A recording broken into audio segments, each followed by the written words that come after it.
Okay, this is one of the most excellent questions. ಏನ್ ಗೊತ್ತಾ, ಒಂದು ಈಗ ಏನಾಗುತ್ತೆ, ಈಗ any type of delivery, be it normal delivery, caesarean ಆಗ್ಲಿ, body is always preparing a woman for a normal delivery.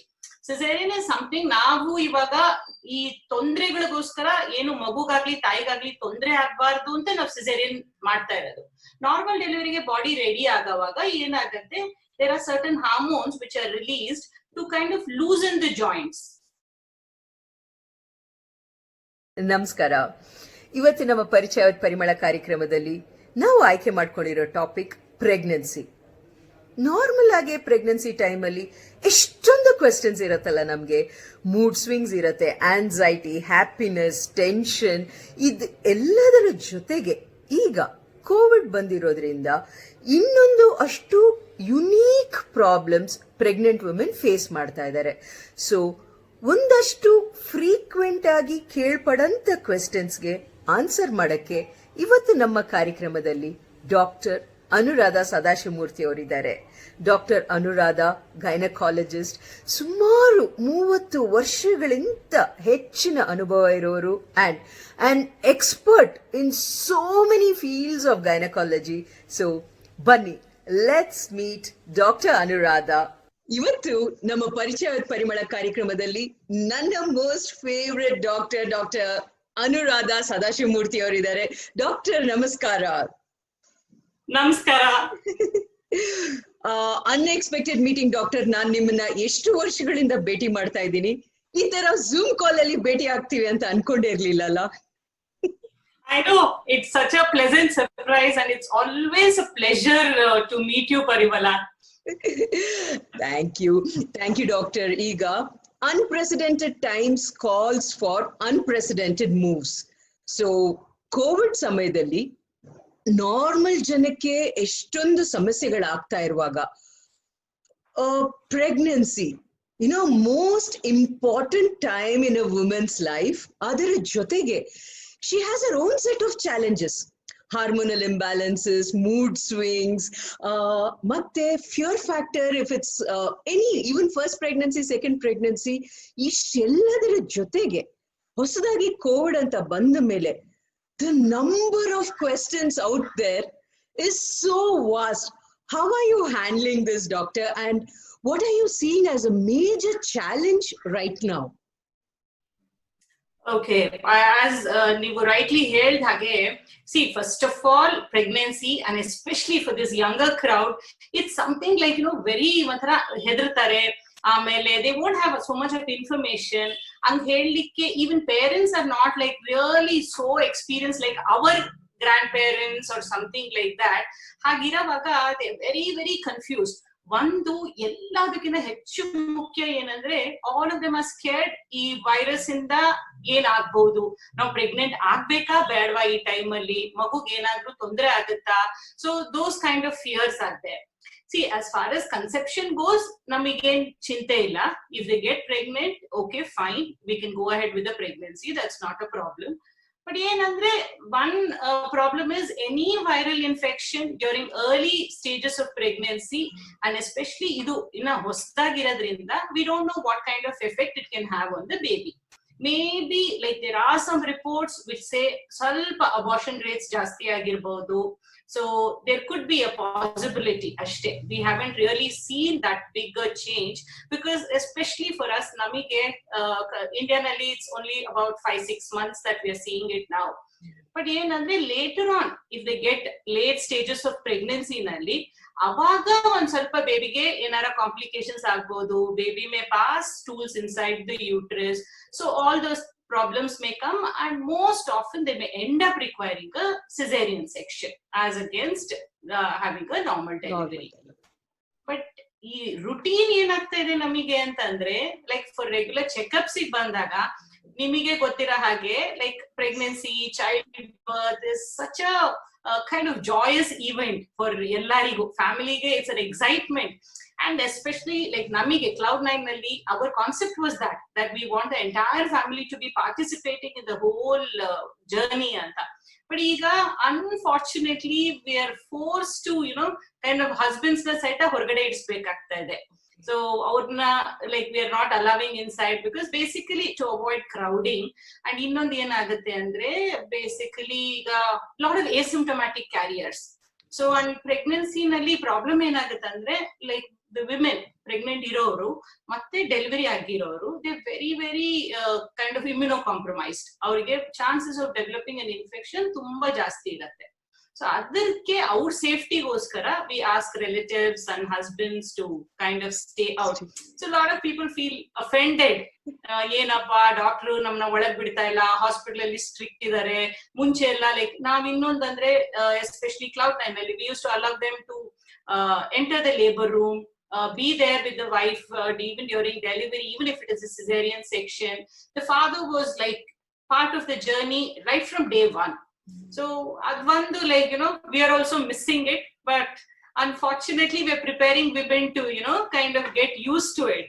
That's beautiful. Doctor, one more major question which ಬಹಳಷ್ಟು women ಗಿರೋದು, ಒಂದು ವೇಳೆ ನಾನ್ ಕೋವಿಡ್ ಪಾಸಿಟಿವ್ ಆಗಿದ್ರೆ ಎಷ್ಟು ಮಟ್ಟಕ್ಕೆ ಅದು ನನ್ನ ಹೊಟ್ಟೆಲಿರೋ ಮಗು ಮೇಲೆ ಪರಿಣಾಮ ಬೀಳ್ಬೋದು? That is one part. The second part is ಮಗು ಹುಟ್ಟಿದ ನಂತರ ನಾನ್ ಬ್ರೆಸ್ಟ್ ಫೀಡಿಂಗ್ ಮಾಡಬಹುದಾ? ಸೊ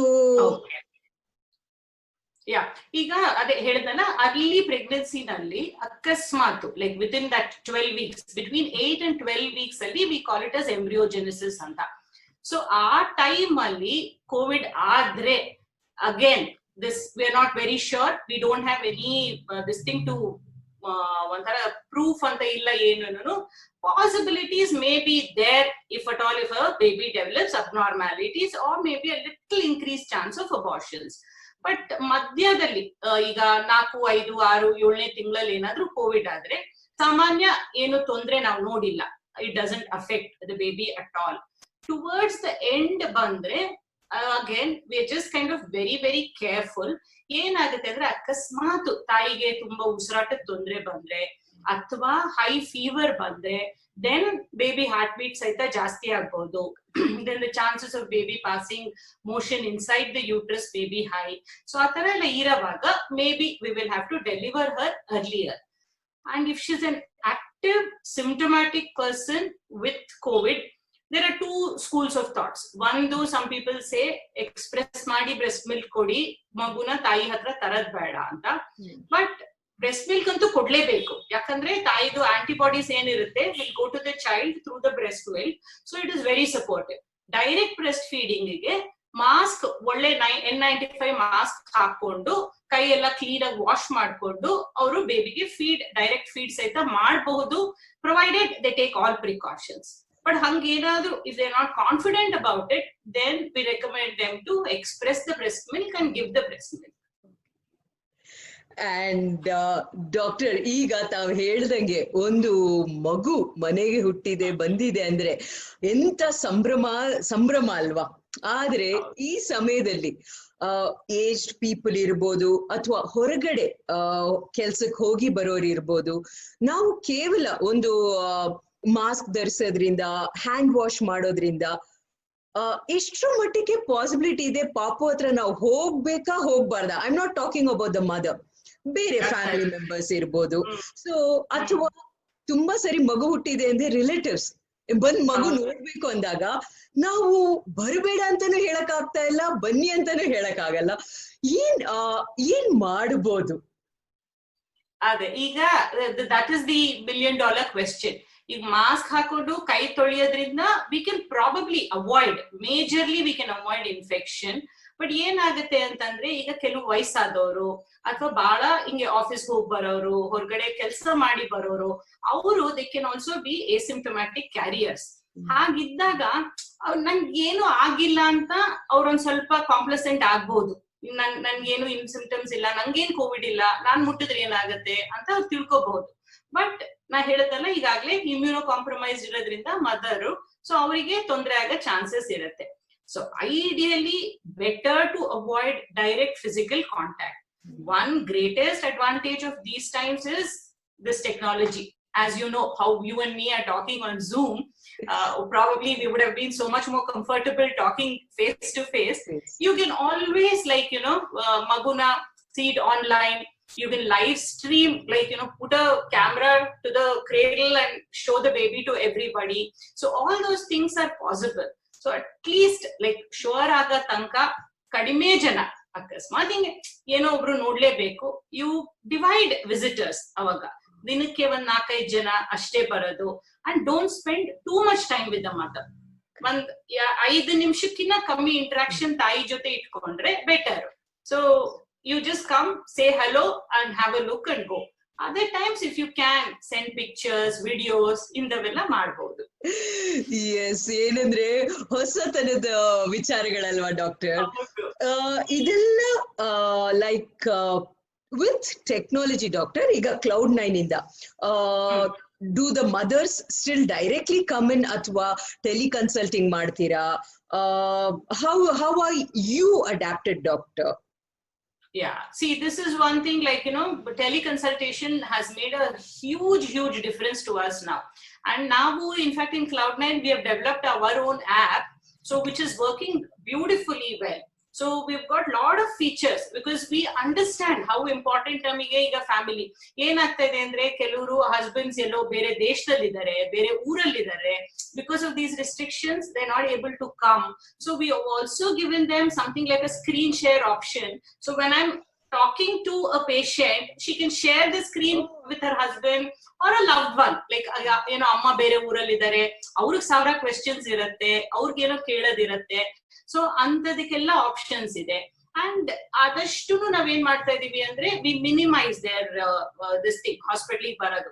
ತೀರಾ ಕೊನೆ ಒಂದು ಒಂದೂವರೆ ತಿಂಗಳಲ್ಲಿ we have to follow them very carefully.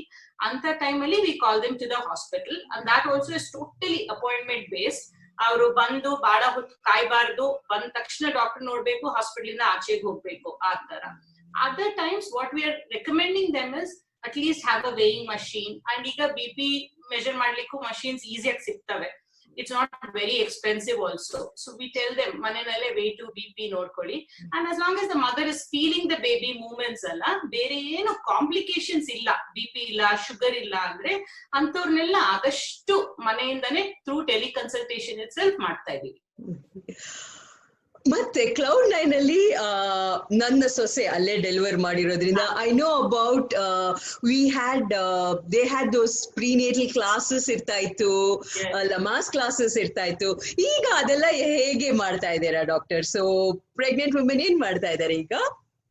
Ado same this thing, we are doing Zoom meetings for that. We are almost every day we have a program. And one advantage enagide andre, since now Cloud9 has a pan India presence, we have technical people all over India who are taking these classes. So we are doing like, all this lamas classes, so matte yoga, ಮತ್ತೆ prenatal exercises, and then educating mothers about what to expect. ಈಗ labour ಆದ್ರೆ ಏನು, caesarean ಆದ್ರೆ ಏನಾಗುತ್ತೆ, ಹಾಸ್ಪಿಟಲ್ಗೆ ನೀವು ಬಂದಾಗ atmosphere ಹೇಗಿರತ್ತೆ, ಆಮೇಲೆ ಫೀಡಿಂಗ್ ಹೇಗ್ ಮಾಡ್ಬೇಕು, ಮಗುನ ಈಗ ವೀನಿಂಗ್ ಮಾಡ್ಬೇಕು, ಅದಕ್ಕೆ ಪ್ರತಿಯೊಂದಕ್ಕೂ we've made video presentations. So it is there, like, we have live also, recorded also available. ಮತ್ತೆ ಇನ್ನೊಂದಂದ್ರೆ, I mean vaccination Parimala, as you know, since ಮನೆಯಲ್ಲಿ ಚಿಕ್ಕ ಮಗು ನಿಮ್ಗೆ ರೀಸೆಂಟ್ ಆಗಿ ಇರೋದ್ರಿಂದ, so vaccinations are very important. ಬೇಬೀಸ್ಗೆ ಕರೆಕ್ಟ್ ಟೈಮ್ಗೆ ವ್ಯಾಕ್ಸಿನೇಷನ್ ಕೊಡ್ಬೇಕು. ಸೊ ಅದಕ್ ಸಹಿತ ಬಹಳ ಜನ ಹೆದರ್ತಾರೆ, ಮನೆಗೆ ಹಾಸ್ಪಿಟಲ್ ಬಂದ್ರೆ ಏನಾಗುತ್ತೋ ಅಂತ. ಅದಕ್ಕೋಸ್ಕರನು we made arrangements for home vaccination. So they can book a appointment with the doctor, teleconsult ಮಾಡಿ, doctor will decide ಏನ್ ಬೇಕು ಅವ್ರಿಗೆ ಮಗು ವ್ಯಾಕ್ಸಿನೇಷನ್ ಅಂತ ಮಾಡ್ಬಿಟ್ಟು, a nurse will go to their house in full PPE, go to the house and they will give the vaccination there itself to the child. So we don't interrupt anything, everything goes on time. This is amazing adaptability, doctor. ಯಾಕಂದ್ರೆ rightly pointed out, ಮಕ್ಕಳು ಚಿಕ್ಕವರಿರುವಾಗ our basic instinct is to protect them, safeguard them, and ತಾವು ಏನು ಈ changes ಮಾಡ್ಕೊಂಡ್ ಬರ್ತಾ ಇದ್ದೀರಾ hospital, it actually makes a lot of difference. Now coming to my most favorite part, nutrition. ಈಗ ಒಬ್ರು ಕ್ಯಾರಿಂಗ್ ಅಂದಿದ್ ಕೂಡ್ಲೇನೆ ಅದ್ ಎಷ್ಟು ವರ್ಷದಿಂದ ಕಾಯ್ತಾ ಇರ್ತೀವಲ್ಲ, ಆ ಪ್ರೀತಿಯಿಂದ ಆ ತಾಯಿಗೆ ಎಷ್ಟು ಎಷ್ಟರ ಮಟ್ಟಕ್ಕೆ ಊಟ ಕೊಡ್ತೀವಂದ್ರೆ, ಹೇ ನೀನಿಬ್ರಿಗೆ ತಿಂತಾ ಇದೀಯಾ ಅಂತ. And they don't understand excess body weight gain based on their BMI can also lead to gestational diabetes anta. So Certainly. What is the safe recommended weight gain for a person who's carrying, doctor? Okay. See, the thing is, one day, Parimala, since you're kind of in this thing and you're into nutrition, you must have realized most of our girls nowadays are becoming overweight. It is probably lifestyle, then their job requirements, they're doing desk jobs most of the times. So we are getting people who are like, starting with a very high BMI in the beginning itself. Adu yen aagta ide problem antandre, ondu avrige adapting to the exercise is very difficult. Because ಎಲ್ಲಾರು ನನ್ನ ಕೆಲಸ ಇದೆ, ನಾನು 10 ಗಂಟೆ ಹೊತ್ತು I have to log in, ನನ್ನ office ಕೆಲಸ ಈ ತರ ಅಂತ they don't do it. And that's why we're seeing almost 1 in 5 is a diabetic. Sorry, 1 in 5 is becoming a diabetic. So which is a very, very high trend in India. So now adashtu, that's why we tell them to keep the weight gain throughout the pregnancy somewhere between 8 to 10 kgs. Maybe first trimester ಅಲ್ಲಿ most of them don't put on much weight, ಯಾಕೆಂದ್ರೆ ಈ ವಾಂತಿ ಇದು ಏನಾದ್ರು food fats ಇರತ್ತೆ ಸೇರಲ್ಲ ಅಂತೆಲ್ಲ. Second trimester ಅಲ್ಲಿ they gain major gain ಅವಾಗ ಆಗತ್ತೆ, ಒಂದ್ 4 ರಿಂದ 5 kg ಆ ಟೈಮ್ ಅಲ್ಲಿ. ಕೊನೆಯಲ್ಲಿ may be another 3 to 4 kilos. But having said that, we have people who end up gaining even about 30 kgs of weight. And the overweight, doctor, ಮಗು ಮೇಲೆ ಹುಟ್ಟೋ ಮಗು ಮೇಲೆ ಪರಿಣಾಮ ಬೀಳತ್ತೆ. ನಾವು ಯಾವಾಗ ಅಷ್ಟು ಒಬೀಸ್ ಆಗ್ಬಿಡ್ತೀವೋ, gaining good amount of normal weight is fine, ಆದ್ರೆ ಮೀರಿ ದಾಟ್ದಾಗ ತಾವ್ ಹೇಳ್ದಂಗೆ gestational diabetes is a major issue. ಜೊತೆಗೆ ಮಗು ಹುಟ್ಟಿದ ನಂತರ some of them instantly want to start dieting. And our prakara dieting is not balanced meal, restrictive meal ಆಗತ್ತೆ.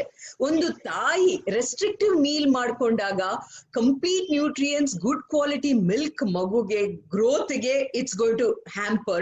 So ತುಂಬಾ ಜನ ಆ ಕಾತುರದಲ್ಲಿ ಇರ್ತಾರೆ, ಯಾವಾಗ ನಾನು ವಾಪಸ್ I'll go back to how I was. So what is the safe way for them to start getting back to normal life, doctor? Okay, this is one of the most excellent questions. ಏನ್ ಗೊತ್ತಾ, ಒಂದು ಈಗ ಏನಾಗುತ್ತೆ, ಈಗ any type of delivery, be it normal delivery, caesarean ಆಗ್ಲಿ, body is always preparing a woman for a normal delivery. Caesarean is something, ನಾವು ಇವಾಗ ಈ ತೊಂದರೆಗಳಿಗೋಸ್ಕರ ಏನು ಮಗುಗಾಗ್ಲಿ ತಾಯಿಗಾಗ್ಲಿ ತೊಂದರೆ ಆಗ್ಬಾರ್ದು ಅಂತ ನಾವು ಸಿಸೇರಿಯನ್ ಮಾಡ್ತಾ ಇರೋದು. ನಾರ್ಮಲ್ ಡೆಲಿವರಿಗೆ ಬಾಡಿ ರೆಡಿ ಆಗೋವಾಗ ಏನಾಗುತ್ತೆ, there are certain hormones which are released to kind of loosen the joints, to kind of make it more stretchable. ಈ ತರ ಆಗಿರುತ್ತೆ ಆ ಹಾರ್ಮೋನ್ಸ್ ಇಂದ. ಸೊ ತುಂಬಾ ಬೇಗ ನಾರ್ಮಲ್ ಡೆಲಿವರಿ ಆದ್ರೂ ಅಷ್ಟೇ, ಸಿಸೇರಿಯನ್ ಆದ್ರೂ ಅಷ್ಟೇ, ತುಂಬಾ ಬೇಗ ಎಕ್ಸರ್ಸೈಸ್ ಶುರು ಮಾಡ್ಬಿಟ್ರೆ they will develop all this ligament problems, then ಈ ಒಂಥರ ಸೀರಿಯಸ್ ಬ್ಯಾಕ್ ಪೇನ್ ಇವೆಲ್ಲ ಶುರು ಆಗತ್ತೆ. ಸೊ ಅದಕ್ಕೆ safe time is after 6 weeks they can start with strenuous exercises. But having said that, delivery ಆದ ನೆಕ್ಸ್ಟ್ ಡೇ ಇಂದಾನೆ walking agli, climbing stairs agli, doing some isometric exercises agli, there is absolutely no problem. That they can do. Anything like going to a gym or any other strenuous exercise after 6 weeks. Okay, that's a very amazing information, doctor. ಯಾಕಂದ್ರೆ ತುಂಬಾ ಜನಕ್ಕೆ ಆ confusion ಇದೆ. ಜೊತೆಗೆ ನಮ್ಮ population ಎಷ್ಟು educated ಆಗ್ತಾ ಇದ್ರು, ಒಂದಷ್ಟು we are a beautiful mixture. ನಮ್ಮ ಇಂಡಿಯನ್ ಕಲ್ಚರ್ ಹಳೆ ಟ್ರೆಡಿಷನ್ ಇದೆ, ಮಾಡರ್ನಿಸಮು ಇದೆ. ಸೊ ಈ ಕಾಂಬಿನೇಷನ್ ಅಲ್ಲಿ ಏನಾಗ್ಬಿಟ್ಟಿದೆ, ಒಂದಷ್ಟು ಜನ ಬಾಣಂತನದ ಊಟ ಅಂತ ಹೇಳಿದಾಗ ಎಷ್ಟೊಂದು ರೆಸ್ಟ್ರಿಕ್ಷನ್ಸ್ ಇದೆ. ಈ ತರಕಾರಿಯಿಂದ, ಈ ಹಣ್ಣುಗಳಿಂದ ನಿನಗ್ ಕೋಲ್ಡ್ ಆಗತ್ತೆ, ಇದು ಶೀತದ ತರಕಾರಿ, ಇದು ಶೀತದ ಹಣ್ಣು, ಮಗುಗ್ ತೊಂದ್ರೆ ಆಗತ್ತೆ ಅಂತ. ನಾನು ನನ್ನ ಮಕ್ಕಳು 32 years ಬ್ಯಾಕ್ ನನ್ನ ದೊಡ್ಡ ಮಗ ಹುಟ್ಟಿಸಿದಾಗ ಇಟ್ಸ್ ಫೈನ್, ಬಟ್ ಇವಾಗ my daughter in law is a total different sphere. So ಈ ಇನ್ ಬಿಟ್ವೀನ್ ಬ್ಯಾಲೆನ್ಸ್ ಹೇಗ್ ಮಾಡ್ಕೊಂಡು ಹೋಗೋದು, ಡಾಕ್ಟರ್? ಸಿ ಅದು ಅದೇ, ಅದು ನಮ್ಮ ದೇಶದಲ್ಲಿ ಇವು ಬಹಳ ಮಿಸ್ಕನ್ಸೆಪ್ಷನ್ಸ್ ಇದೆ. See even if you talk to a good ayurvedic doctor they tell you, ಅವರು ನಿಮಗ್ ಗೊತ್ತಿರೋ ಹಾಗೆ ದೇಹದ ಇದನ್ನ ಮೂರ್ ತರ ದೇಹದ ಪರಿಸ್ಥಿತಿನ ಅವರು ಡಿಸ್ಕ್ರೈಬ್ ಮಾಡ್ತಾರೆ. Depending on that they will tell ಈ ದೇಹ ಪರಿಸ್ಥಿತಿಗೆ ಇಂಥ ಆಹಾರ ಸೂಟ್ ಆಗಲ್ಲ ಅಂತ. So this no blanket rule, ಇಂಥದ್ದು ಒಂದು ಸೌತೆಕಾಯಿ ತಿಂದ್ರೆ ಎಲ್ರಿಗೂ ಕೋಲ್ಡ್ ಆಗುತ್ತೆ ಅಂತ ಇಲ್ಲ. ಸೊ ಅದಕ್ಕೆ that kind of misconceptions are bad. ಒಂದು balanced meal is very very important. ಆಮೇಲೆ ಕೆಲವೊಂದು ಟ್ರೆಡಿಷನಲಿ ಏನಕ್ಕೆ ಹಂಗಾಗಿದೆ ಅಂದ್ರೆ, ಹಳೆ ಕಾಲದಲ್ಲಿ ಮನೆಯಲ್ಲಿ ಟಾಯ್ಲೆಟ್ ಇರ್ತಾ ಇರ್ಲಿಲ್ಲ. So usually women had to go somewhere outside, and maybe for all these things they had to go outside. So ಅದಕ್ಕೋಸ್ಕರ ಫೈಬರ್ ನ ಸ್ವಲ್ಪ ಕಮ್ಮಿ ಮಾಡ್ತಾ ಇದ್ರು ಅವಾಗಿನ ಕಾಲದಲ್ಲಿ. ಟಾಯ್ಲೆಟ್ ಆಚೆ ಹೊರಗಡೆ ಹೋಗಿ ಇದು ಮಾಡೋದ್ ಬೇಡ, 2-3 ದಿವಸ ಆದ್ಮೇಲೆ when mother is feeling better ಹೊರಗಡೆ ಹೋಗ್ಲಿ ಅಂತ. ಬಟ್ ಇವಾಗ ನಮಗೆ ಮನೆಯಲ್ಲೇ ಟಾಯ್ಲೆಟ್ ಇರೋದ್ರಿಂದ, and then our food habits are like this, and you know how important fiber is in diet. So ಅದಕ್ಕೆ well cooked vegetables cooked at home, absolutely no problem. ತರಕಾರಿ ಹಣ್ಣುಗಳು ಅಷ್ಟೇ ಫ್ರೆಶ್ ಆಗಿದ್ದು ಮನೆಯಲ್ಲಿ, ನಿಮ್ಗೆ ಅಂತದೇನು ಒಂದು ತೀರಾ ಹುಳಿ ಇಲ್ಲ, ಖಾರ ಇಲ್ಲ ಅಂತದನ್ನ ತಿನ್ಬೋದು. ತುಂಬಾ ಮಸಾಲೆ ಬೇಡ, ಹೊರಗಡೆಯಿಂದ ಮಾಡಿದ ಊಟ ಬೇಡ, ಪ್ರೋಸೆಸ್ಡ್ ಫುಡ್ ಬೇಡ, ಅದನ್ನ ಅವಾಯ್ಡ್ ಮಾಡಿ. ಅಥವಾ ಈ ಗಟ್ಟಿ ಕಾಳುಗಳು, ಕೆಲವೊಂದ್ಸತಿ ಹೊಟ್ಟೆ ಒಂಥರ ಉಬ್ರ ಬರುತ್ತೆ, ಡೈಜೆಷನ್ ಆಗೋದಿಲ್ಲ, ಅಂತವನ್ನ ಅವಾಯ್ಡ್ ಮಾಡ್ಬೇಕು. ಹೆಚ್ಚು ಇನ್ಫ್ಯಾಕ್ಟ್ ಈಗ ಟ್ರೆಡಿಷನಲಿ ನಿಮಗ್ ಗೊತ್ತಿರೋ ಹಾಗೆ ಜಾಸ್ತಿ ಬೆಳ್ಳುಳ್ಳಿ, ಶುಂಠಿ, ಮೆಣಸು ಇವೆಲ್ಲ ಕೊಡ್ತಾರೆ. If you give it in a balanced amount, it will help. ಹಾಲ್ ಬರ್ಲಿಕ್ಕೂ ಬಹಳ ಹೆಲ್ಪ್ ಆಗುತ್ತೆ ಅದು. ಬಟ್ ಹಂಗಂತ ಬರೀ ಮೆಣಸು ಹಾಕಿ ಖಾರ ಅಡಿಗೆನೂ ಮಾಡಬಾರ್ದು. ಸೊ ಚೆನ್ನಾಗಿ ಬ್ಯಾಲೆನ್ಸ್ ಮಾಡಿ ಪ್ರತಿಯೊಂದನ್ನು ಕೊಟ್ರೆ ಒಳ್ಳೇದು. And when we are talking about ನಮ್ಮ ಟ್ರೆಡಿಷನ್, ಒಂದು ನನ್ನ ಮೈಂಡ್ ಅಲ್ಲಿ ಇದ್ದಿದ್ದು, ನಮಗೆ ಡೆಲಿವರಿ ಆದಾಗ ಡಾಕ್ಟರ್ ಇಡೀ ಸೀರೆನೆ ನಮ್ಮ ಹೊಟ್ಟೆ ಭಾಗಕ್ಕೆ ಕಟ್ಟೋರು, ಎಷ್ಟು ಟೈಟ್ ಆಗಿ ಬಿಗಿಯಾಗಿ ಕಟ್ಟೋರು ಅಂದ್ರೆ ಹಿಂಗ್ ಬೆಂಡ್ ಮಾಡಿ ಊಟ ಮಾಡಕ್ ಆಗ್ತಾ ಇರ್ಲಿಲ್ಲ. ಆದ್ರೆ ಇವಾಗ is there any science behind? ಈಗ ಡೆಲಿವರಿ ಆಗಿರತ್ತೆ, ಅಬ್ಡಮಿನಲ್ ಮಸಲ್ಸ್ ಲೂಸ್ ಇರತ್ತೆ, ಸೊ ಹೋಲ್ಡ್ ಇನ್ ಮಾಡಿದಾಗ ಅವರಿಗೆ, ಒಂದು ತಾಯಿಗೆ ಸೈಂಟಿಫಿಕ್ ಆಗಿ ಬೆನಿಫಿಟ್ಸ್ ಇರತ್ತಾ? Why do you think that was there? ಮತ್ತೆ ಇವಾಗ ಏನ್ ಆಲ್ಟರ್ನೇಟ್ ಇದೆ ಅಂತ ಒಂದು ಇದಕ್ಕೆ ಅಂತ? ಓಕೆ, ಸಿ ಇದನ್ನು ಏನಂದ್ರೆ, ಅಕಸ್ಮಾತ್ ಹೊಟ್ಟೆ ಯಾರಿಗಾದ್ರೂ ಬಹಳ ಸ್ಟ್ರೆಚ್ ಆಗಿದ್ರೆ, ಈಗ ಕೆಲವರಿಗೆ some girls who have been exercising, who have a good abdominal wall tone, ಅವರಿಗೆ ನೀವು ಈ ತರ ಬಟ್ಟೆ ಕಟ್ಲಿಲ್ಲದ್ರೂ ತೊಂದ್ರೆ ಇಲ್ಲ. And if you start off ನಾ ಹೇಳ್ದಂಗೆ, as you know, isometric exercises ಶುರು ಮಾಡಿದ್ರೆ it will strengthen your spine also, and it will give that core strength also. But ಈಗ ಕೆಲವರಿಗೆ ಈಗ ಟ್ವಿನ್ಸ್ ಆಗಿರತ್ತೆ, ಅಥವಾ ದೊಡ್ಡ ಮಗು 3.5-4 kg ಸೈಜ್ ಮಗು ಹುಟ್ಟಿರುತ್ತೆ, 2ನೇದು ಅಥವಾ 3ನೇ ಹೆರಿಗೆ ಆಗಿರುತ್ತೆ, ಅವರಿಗೆ ಮಸಲ್ ಎಲ್ಲ ವೀಕ್ ಇರುತ್ತೆ, ತುಂಬಾ ಹೊಟ್ಟೆ ಸ್ಟ್ರೆಚ್ ಆಗ್ಬಿಟ್ಟಿರುತ್ತೆ. ಅವಾಗ ಏನಾಗುತ್ತೆ, spinal cord has to work a lot to support the body in erect position. So ಅಂತವರಿಗೆ if you tie a cloth, ಅಷ್ಟು ಬಿಗಿ ಬೇಡ, but something to kind of support. So ಕಟ್ಟಿದ್ರೆ, ಅಥವಾ you wear one of those abdominal belts, it will help. It will definitely give support, but it is not a form of weight loss. Weight loss agbeku if you have to kind of get back your firm body exercise. That's the only which way you can get back your original shape. Doctor, gynecology ಎಂತ ಒಂದು beautiful ಆದ ಒಂದು medicine field. I mean, seeing the baby, holding the baby, ಅದು ಪ್ರಪಂಚಕ್ಕೆ ಹೊರಗಡೆ ಬರುವಾಗ, how did you enter this beautiful field doctor? Always you wanted, I mean, ಹೇಗೆ ಆಯ್ತು ನಿಮ್ಮ journey into gynaecology? No, gynecology was actually one of my last choices. I actually, because my father was a plastic surgeon, and I always wanted to be a surgeon. But ಆ time nalli, like one of the doctors who was there was very, very impressive. So last minute ali, and I was getting married a little early also. So avaga one surgeon I was working with, avurandru, ನೀನು surgery ಮಾಡಿದ್ರೆ ಕಷ್ಟ ಅಮ್ಮ, ಹೆಣ್ಮಗಳು, ನೀನು gynaecology ಮಾಡ್ಬಿಡು ಅಂತ ಆ ಟೈಮಲ್ಲಿ ಅವ್ರು ಹೇಳಿದ್ರು. Then I went into this. But it became so fascinating, and I had some wonderful teachers. Avagindu doctors like who were there as our teachers, they were so kind of good and such great role models. I kind of didn't look back after that. I'm so glad you didn't become a plastic surgeon. Yakandre, ivattu thousands and thousands of people's lives ಗೆ you have been a guiding force, and plastic surgery losses are women's gain. So the first delivery, what you did, doctor, how was that feeling? Okay, first delivery, kind of to think of, it's like long ago, almost 30 years now. So it's a very fascinating experience when you, because ivaga 30 ವರ್ಷದ ಕೆಳಗೂ ಅದೇ feeling, ಇವಾಗ್ಲೂ ಅದೇ feeling. when you see a baby come out and hear that cry, it's like, it's like magic, it's like music. Whatever a mother feels, we also feel the same way. Like, when you hear that healthy lusty cry, you've been a part of somebody else's journey and you're bringing in a new life into this world. It's a total different high.